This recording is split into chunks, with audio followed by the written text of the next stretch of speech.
Hello hello, moi c'est Michel de la chaîne Van Life et Découverte. Écoute, ça fait un peu plus d'un an que je vis dans mon camping-car, ce qui me permet de sillonner pas mal de routes, en Corse, certaines régions en France, l'Espagne et le Portugal. J'en profite également pour assouvir deux de mes passions, le parapente et le kayak. Alors si tu aimes cette aventure, n'hésite pas, abonne-toi à ma chaîne et nous aurons sûrement l'occasion de nous rencontrer un de ces jours sur une de ces routes. Je te dis à tout de suite. Voilà, je viens de me poser dans ce petit lotissement et je vais prendre cette direction pour te montrer quelque chose d'apparemment très beau. Bon, je suis toujours au bord de l'Atlantique, je suis à 25 km à peu près, un peu plus bas que la nuit dernière. De chouettes petites maisons dans le sable, avec les dunes juste devant. Et tu vois là, il y a un petit aménagement pour arriver au bout. Regarde ce joli petit coin.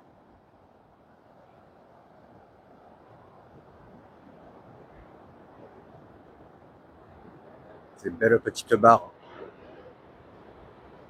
Il y a un escalier pour descendre sur la plage. On va le prendre. Là, c'est une sacrée pente, hein. Je me trouve au pied des falaises de la plage de Galets. C'est également un site parapente quand les conditions sont favorables. Tu vois, c'est des petites falaises, hein,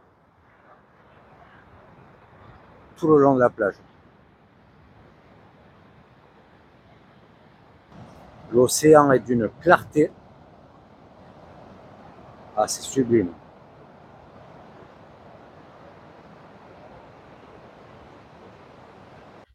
Tu as également sur le dessus des barres un très joli chemin. Dans les eucalyptus, tu vois. Donc, tu peux te rapprocher de la barre par endroit. Ouais, c'est un chouette coin. Bon, il y a un petit peu de vent aujourd'hui, mais enfin, il fait bon. Ça sent bon l'eucalyptus. Et ici, toi, apparemment, c'est un décollage parapente. Quand le vent vient bien de l'océan, ouais, bon, en fait, tu peux partir un peu tout le long. Hein. Faut que les conditions soient favorables. Là, tu vois, il est dans mon dos, donc c'est l'inverse. Et quand il vient bien de l'océan, là, tu arrives ici, hop, ça te soulève d'un coup. Alors, comme c'est beau.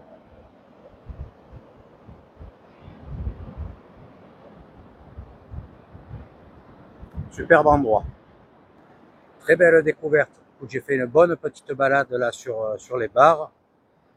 Et puis à présent, je vais retourner au camping-car. Je vais peut-être manger dans la foulée, reprendre la route et me chercher un spot pour ce soir. Voilà, je reprends la route. Bon, je vais modifier un tout petit peu mes plans. J'ai vraiment envie de passer encore une nuit en face de l'océan. Puisqu'ensuite, je reprends l'intérieur des terres pour ressortir du côté de Huelva par là. Donc je vais prendre la direction de Sines. Je pense avoir trouvé un spot pas mal. Et puis comme ça je passe la fin de journée tranquille là-bas. Et demain j'attaque la traversée. Voilà. Parce que le Portugal et l'Espagne, je pense que ça sera pour beaucoup plus tard. L'année prochaine, j'ai envie, en fin d'année, j'ai envie de changer de coin. Voilà. Bon, écoute, la direction Sines, donc je traîne pas trop, il est 13h, ça va, tu vois. Je vais me faire à manger en arrivant. Si le spot est sympa, ben, je me pose définitivement. Et puis on voit ce qu'on fait en fin d'après-midi. Allez, à plus tard. Voilà, je suis pratiquement arrivé. Plus qu'un petit kilomètre. Ça y est, je viens d'arriver. Petite piste, mais ça va sans problème. Je sais pas si je reste là au bord, je vais peut-être me reculer là un peu dans la végétation. Tu vois. Je te montre le coin quand même.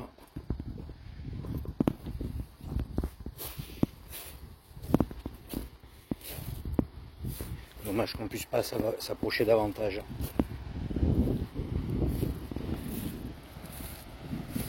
Regarde. Joli ce coin. Hein.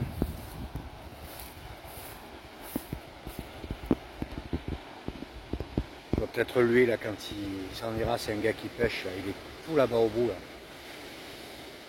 Et c'est pas super plat. Tandis que là où je me trouve, c'est pas mal. Voilà. Il y a un fourgon à une centaine de mètres de moi. Et là-bas, tout au bout, c'est Sines.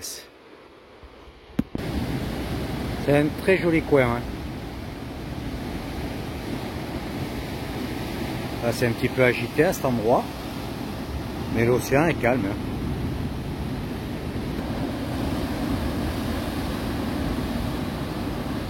Tu vois, il y a de quoi stationner là devant ce bâtiment. Mais c'est sale. Et donc moi, je suis là en face.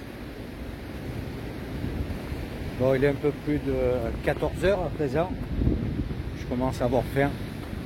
Donc je vais me faire un petit quelque chose, un petit plat de pâtes, tiens. Et puis après, je suis un peu baladé là sur le long de la côte. C'est dommage, j'ai vu un spot qui a l'air pas mal, mais il y a pas mal d'eau. Donc je pense qu'avec le camping-car, je vais me planter. Je peux pas traverser. Bon, écoute, hein, c'est juste pour la nuit. Demain, je reprends la route. Je voulais être au bord de l'océan. Et du camping-car, de l'intérieur, je vois l'océan. Puis je te dis, si le gars s'en va assez tôt, je me mets à sa place, quitte à me sortir les cales cette fois, pour être vraiment à plat, quoi. Et encore. C'est pour la douche, quoi, le plat surtout. Ah, mais si je m'avance bien, je suis pratiquement plat. Voilà. Tu vois, là, il y a des petits passages où il faut faire attention. C'est moi ça, tu vois, j'ai fait demi-tour déjà, je suis venu voir. Et là, j'ai voulu continuer d'avancer.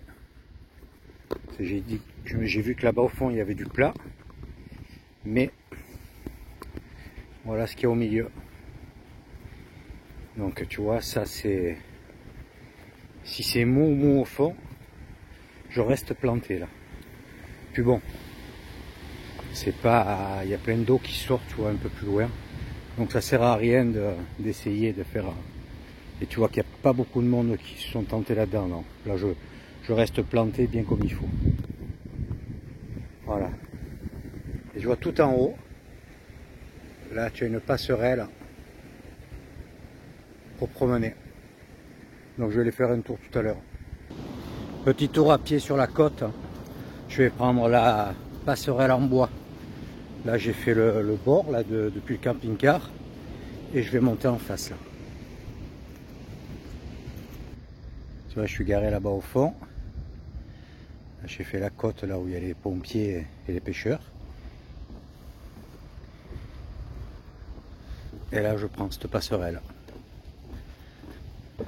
Ah, il fait super bon. Hein. Il y a de beaux coins là, tu vois, mais il n'y a pas de plage hein, par contre. Les plages sont juste un peu plus loin. Regarde les belles plages que l'on retrouve un peu plus loin.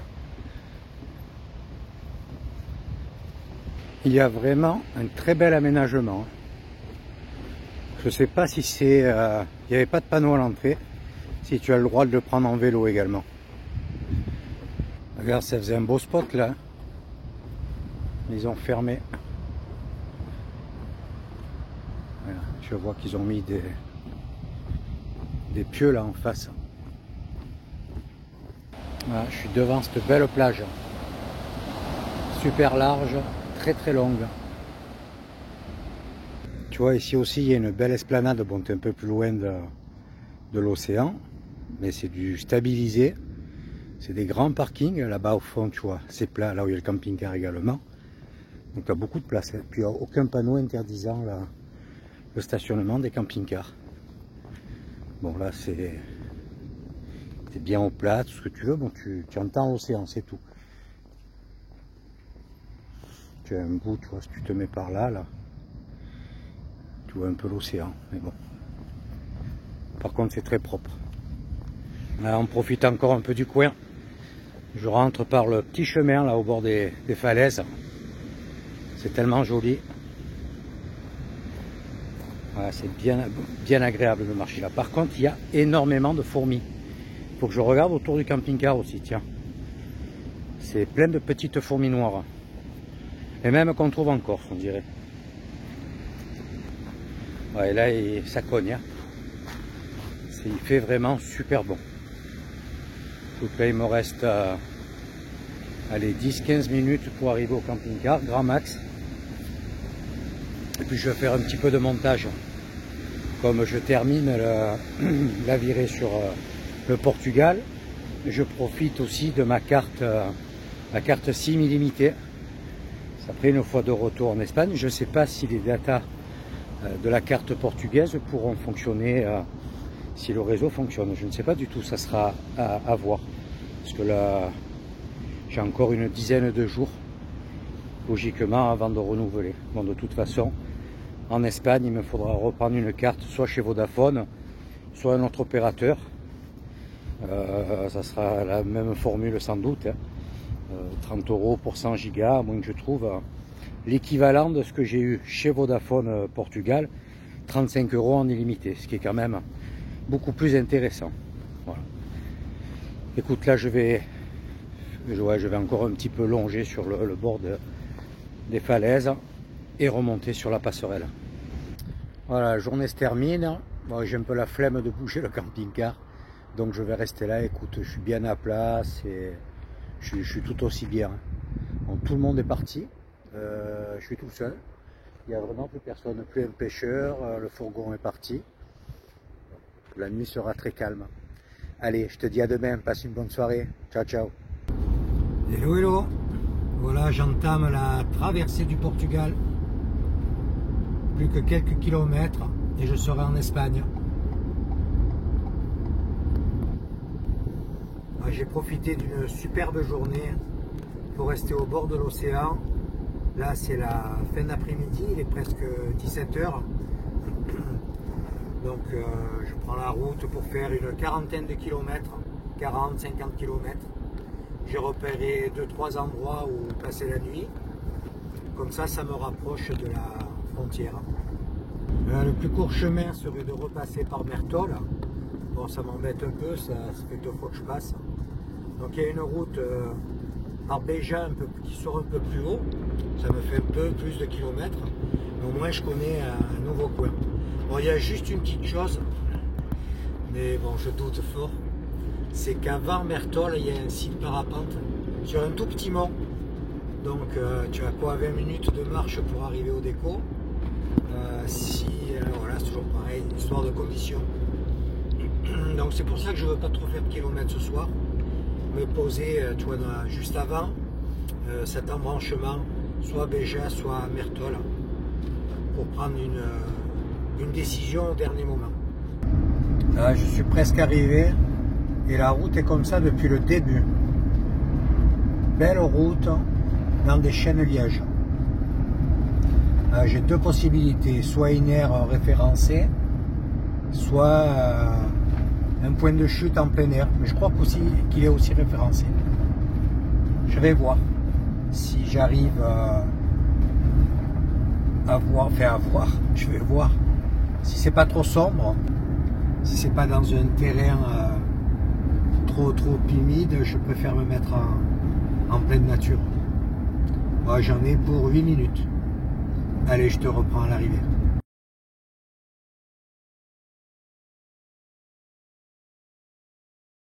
Hello, hello.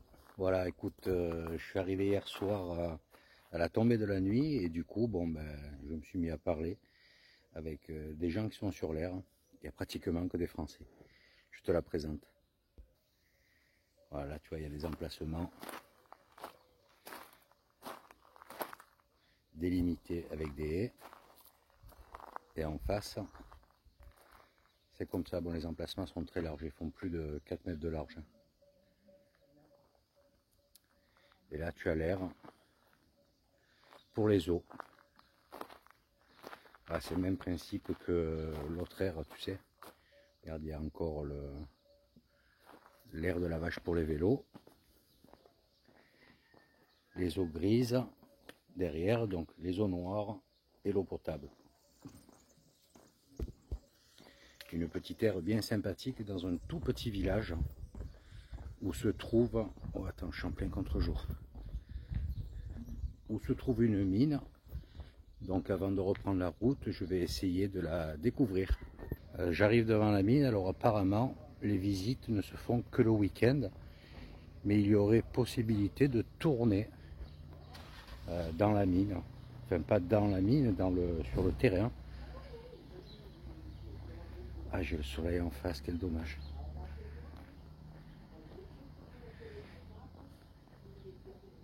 On peut apparemment avoir accès libre au bâtiment.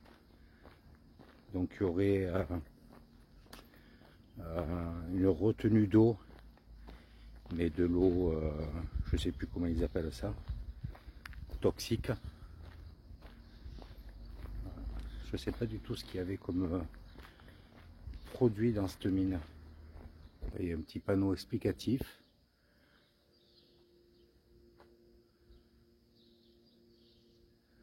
Donc apparemment, on peut circuler librement. Wow, c'est dans un état.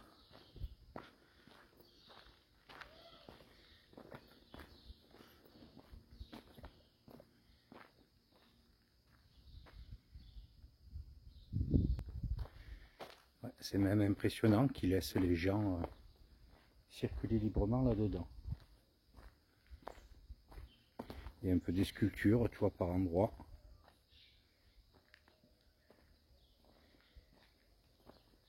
Il y a une drôle d'odeur. Ça sent un peu l'acide.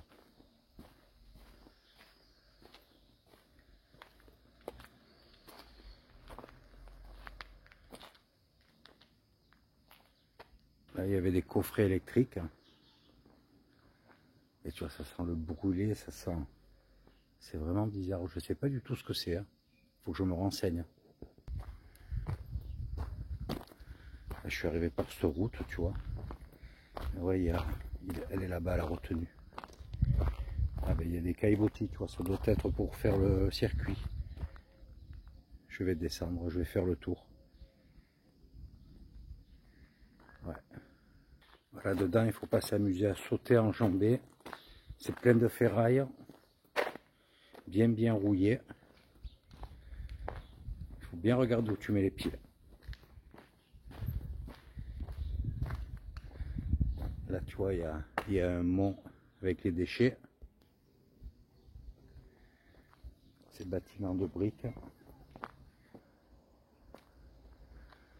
Ouais, c'est très oxydé.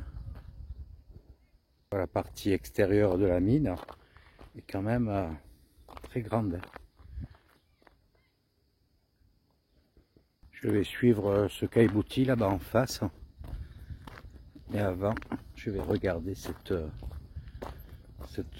sais pas ce que c'est ça. Je vois qu'il y a des poulies, un treuil. Voilà, c'est joli, l'eau est verte. Je sais pas si tu arrives à le voir à l'image.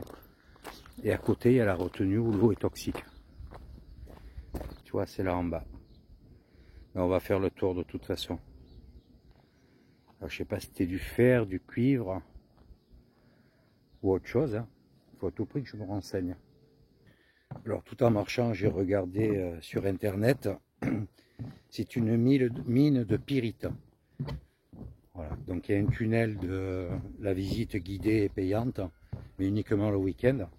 C'est un tunnel de 300 mètres sous terre, avec toutes les installations encore présentes. Il paraît que c'est très beau à voir. Bon, c'est que le week-end, déjà d'une, c'est pas le week-end. Et puis là, il y a vraiment personne. Bon, c'est ouvert, l'entrée est ouverte. Mais tu as juste l'accueil, quoi. C'est très bien aménagé, c'est très propre. Mais tu as une drôle, tu sais, la rouille mélangée à cette odeur d'acide, là. On se croirait dans un garage automobile avec le parc à batterie. On trouve également des roches de différentes couleurs. J'arrive à présent. Tu vois, regarde. Il y a de l'acide dans ils appellent ça le lagon, dans la retenue.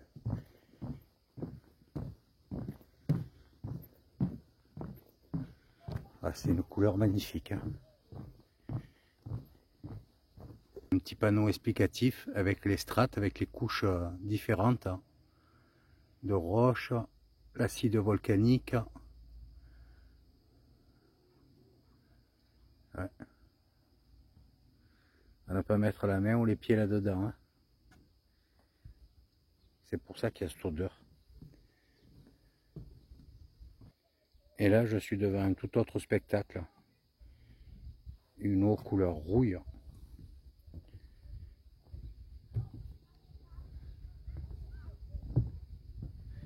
Wow. Tu vois, il y a quelques personnes qui visitent. Bon, il est assez tôt, il est 10 h là. Ouais, cette couleur est impressionnante. Tu vois, c'est toujours de l'eau acide, donc ils appellent ça le lagon vert, celui qu'on a vu juste avant, et le lagon rouge ici.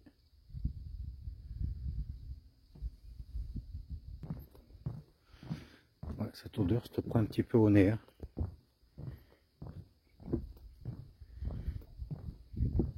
Tu vois.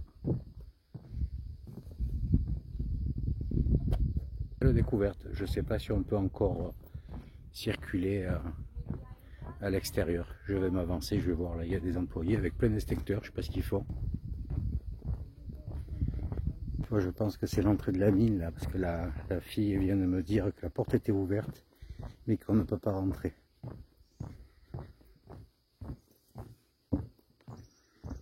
Ouais, ça doit être ça, je pense. Oui, c'est ça. Tu vois, c'est la galerie. Donc dedans, c'est plein de chauves-souris en plus.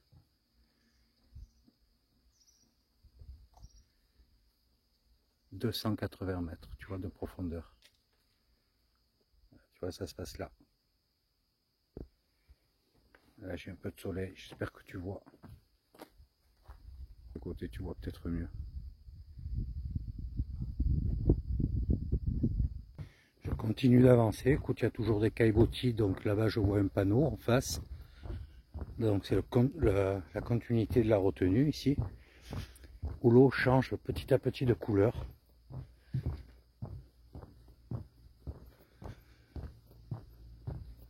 On dirait que ça fait un peu comme des bacs de décantation. Oui, parce que là, tu vois, on arrive à voir, tu vois, dans l'eau.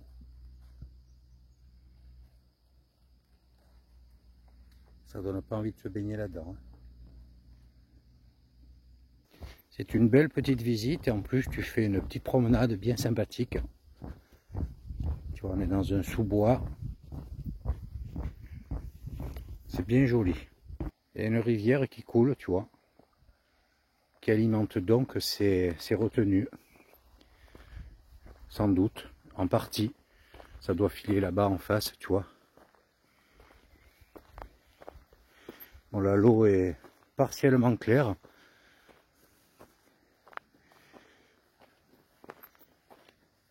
Ouais, non, tu vois, ça file là-bas en face. Ça n'a pas l'air d'aller sur les retenues. Ah, ici, on arrive sur une petite falaise, hein, petite barre, tu vois, où ils ont retrouvé des fossiles. On va continuer, on va suivre. Hein. Ça fait un beau petit tour. Hein. Là-dedans, logiquement, on devrait voir des fossiles. Bon, j'ai beau marcher lentement, pour l'instant, je ne vois rien du tout. Il y avait des photos. Il aurait fallu que je repère la roche pour savoir où elles ont été prises.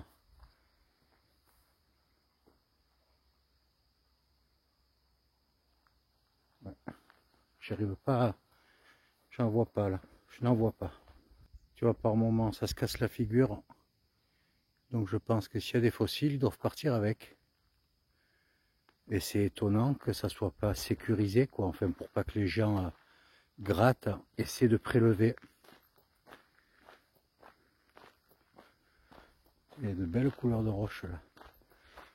Ça fait un peu comme de l'amiante. Ça brille. Je pense que j'arrive en cul-de-sac là. Pas du tout, c'est une sacrée balade là. Qu'est-ce qu'il y a là? Là, il y a un panneau. Alors, je pense qu'il faut continuer de ce côté.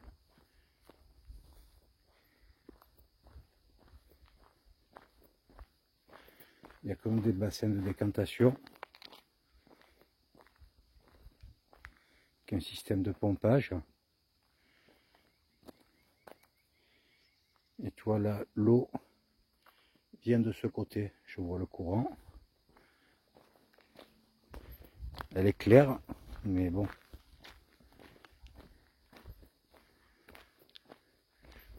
Là c'est une piste.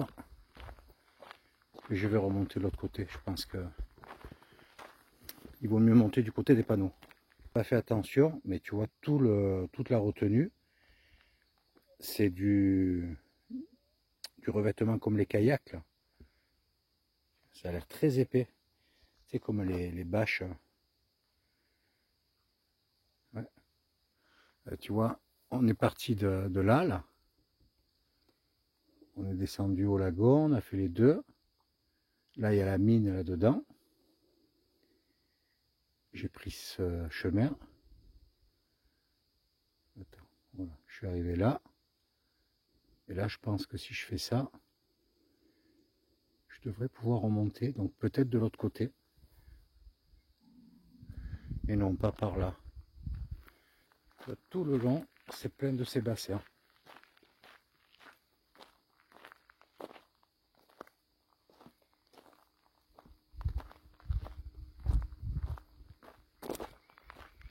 Donc là, je pense pas que l'eau soit acide, parce que sinon, il n'y aurait pas toutes ces plantes dedans. Et tu vois, il y a des canalisations en Plymouth.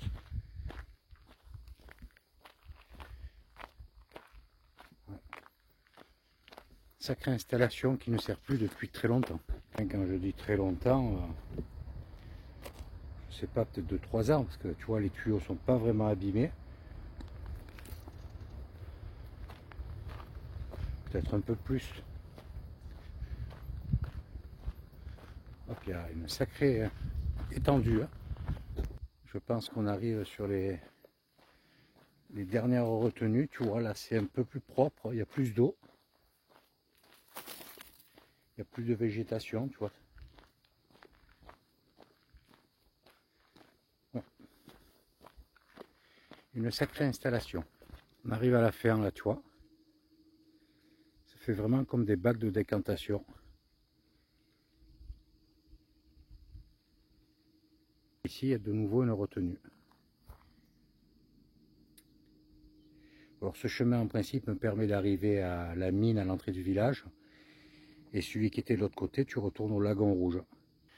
Voilà, je suis de nouveau au niveau de la mine. Et tu vois là où il y a le camping-car qui part là-bas. C'est dans ce coin-là que je voulais me poser hier soir. Qu'est-ce qu'il y a marqué là? On va y aller là-bas, de toute façon il y a comme un petit train. Et derrière ces derniers arbres là-bas, en fait il y a le lac. Et bon, tu arrives en plein milieu de la nuit, il vaut mieux éviter quoi. Si la piste est pas top, tu fais une bêtise en descendant, ça te paraît bien, le matin tu te dis oula comment je remonte. Là, par contre, tu es juste à côté le chemin de fer, donc ça doit être bruyant. Enfin, je sais pas s'il en passe souvent, mais écoute, le parking est pas mal. Hein. Une bien belle petite découverte, tu vois. Un petit village avec une mine, une belle attraction. Je pense que faire le tunnel, ça doit être très sympa aussi. Enfin, à l'intérieur de la mine. Et puis, tu vois, ils ont fait une aire vraiment bien équipée. Tu as des emplacements comme ce terrain là derrière, où certes, tu es au bord du chemin de fer. Je pense pas que ça soit super dérangeant. Il ne doit pas te passer un train toutes les heures, surtout la nuit, quoi. Donc, écoute, c'est un joli coin. Je discutais donc hier soir. C'est beaucoup de Français. C'est un peu normal, on n'est pas loin de la frontière espagnole, donc c'est ceux qui rentrent, tu vois, pour venir au Portugal, quoi. Donc là, moi, je vais reprendre la route, je vais faire un peu plus que prévu. Je vais descendre directement, je voulais m'arrêter un petit peu avant. Je vais quand même passer sur Mertol à voir, enfin juste un peu avant, si le site parapente est exploitable, on ne sait jamais. Si je peux faire un petit vol cet après-midi. Et puis de toute façon, je roule même si j'arrive un peu tard, comme hier soir, c'est pas grave. Je connais le coin. Je vais aller en face d'Akoutim, là il y a une aire, ou alors j'en prends une un peu plus bas. Je vais faire un peu plus de 100 km pour descendre sur Huelva, tu vois. Où je vais retrouver les amis. On va sans doute passer un petit moment ensemble. Et ensuite, je vais attaquer la remontée. Bon, je t'en parlerai dans les prochaines vidéos. Il va falloir que je remonte un peu plus tôt que prévu pour une bonne raison. Que tu connaîtras par la même occasion. Enfin, si tout va bien, je croise les doigts. Donc, je ne veux pas trop m'avancer sur ce sujet pour l'instant, pour ne pas me porter la guigne, quoi. Voilà, écoute, j'espère que tu as aimé cette petite vidéo. N'hésite pas à mettre un pouce, un commentaire, ça fait toujours plaisir. Et surtout, n'oublie pas d'activer la cloche pour suivre la prochaine. Je te dis à bientôt. Ciao, ciao.